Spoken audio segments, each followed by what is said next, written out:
আসলে বাংলাদেশের আমাদের চরিত্রের যে অবস্থা যে খারাপ, এটা কেমনে ব্যক্ত করবো আমি বলতে পারি না। আমি ঢাকা শহীদ মিনারের অপর সাইডের রাস্তা দিয়ে আমি যাইতেছি, ঢাকা মেডিকেল হাসপাতালে যাবো। হ্যাঁ, কিছু স্টুডেন্ট, হ্যাঁ, মাদ্রাসা স্কুল আমি বলবো না, কিছু স্টুডেন্ট, এর ভিতরে একজন স্টুডেন্ট এমনভাবে দৌড়দৌড়ি করতেছে, মেরে ছেলের দৌড় দিতেছে। আমি এলো অপর সাইডে, এরকম অপর সাইডের রাস্তাতে আমি যাইতেছি,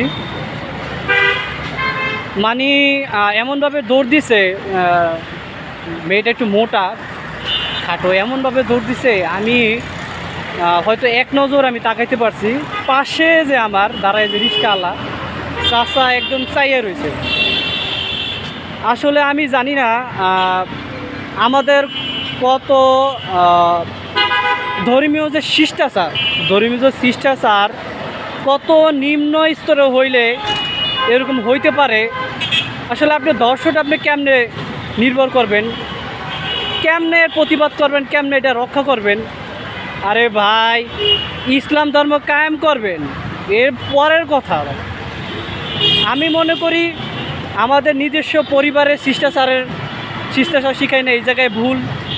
ধর্মীয় শিষ্টাচার শিখে নেই, এই জায়গায় ভুল। হ্যাঁ, শিক্ষালয়, বিদ্যালয়, কলেজ, এই জায়গায় শিষ্টাচার আমরা শিখাই না, এই জায়গায় ভুল। এবং কি আমাদের যে চলাফেরার যে ধর্মীয় বন্ধু বান্ধব আছে, তথা খেলাধুলার সর্বক্ষেত্রে যে শিষ্টাচার, এই জায়গায় ভুল। আমি মনে করি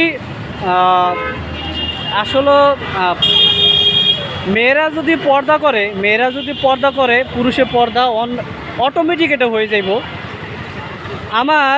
আপনি কেমনে 2 বছর 3 বছর 4 বছর 5 বছরের আমার মেয়ে আছে, আপনার ছেলে মেয়েদের এরকম আপনি রক্ষা করবেন।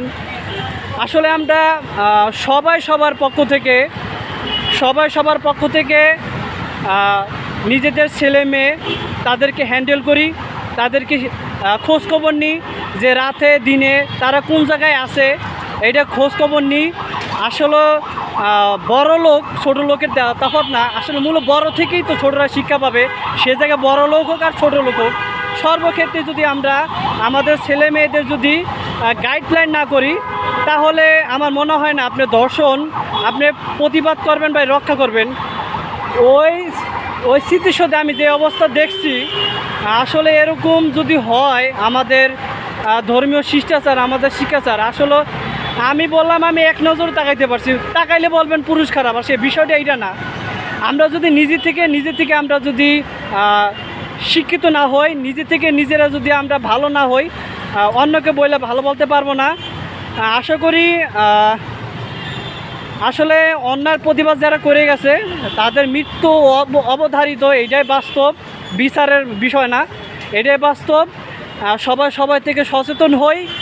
এর চেয়ে ভালো গাইডলাইন বোঝানোর মতো অক্ষমতা বা ক্ষমতা আমার নাই। সবাই ভালো থাকেন, সুস্থ থাকেন, আল্লাহ হাফেজ। বিশেষ করে সবার পরিবারের ছেলেমেয়ে সন্তান, বাবা হিসেবে, ভাই হিসাবে, মা হিসাবে তার ছেলে মেয়ে সন্তান কি করে, সঠিক টাইমে বাসায় যাচ্ছে কি না, আসছে কি না, স্কুলে সব জায়গায় ঠিকমতো যাইতেছে কি না, আসলে এদিকে লক্ষ্য রাখি। আশা করি আইনের যে ব্যবস্থা, এটা তো বলা যায় না, আইনের ব্যবস্থাটা বলা যায় না। আশা করি আমরা হয়তো পারবো যতটুক।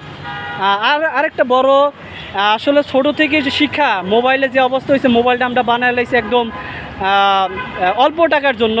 ছোটো বাচ্চারা শুরু করিয়া কেমনে শিখবো, আমি মনে করি পারিবারিক শিক্ষা থেকে বিদ্যালয় সর্বক্ষেত্রে যদি আমরা সমানভাবে শিক্ষা প্রদান যদি করতে পারি, তাহলে হয়তো আশা করা যায় আমাদের বাংলাদেশের স্বাভাবিক যে মানে পরবর্তী প্রজন্ম ভালো হবে। নাইলে বাংলাদেশের বাংলাদেশের যে অবস্থা, মানে আমাদের ছেলেমেয়ে সন্তানদের ভয়াবহ অবস্থা। আশা করি সবাই এদিকে খেয়াল রাখবেন, ভালো থাকবেন, সুস্থ থাকবেন। আল্লাহ হাফেজ। আসসালামু আলাইকুম ওয়া রাহমাতুল্লাহি ওয়া বারাকাতুহু।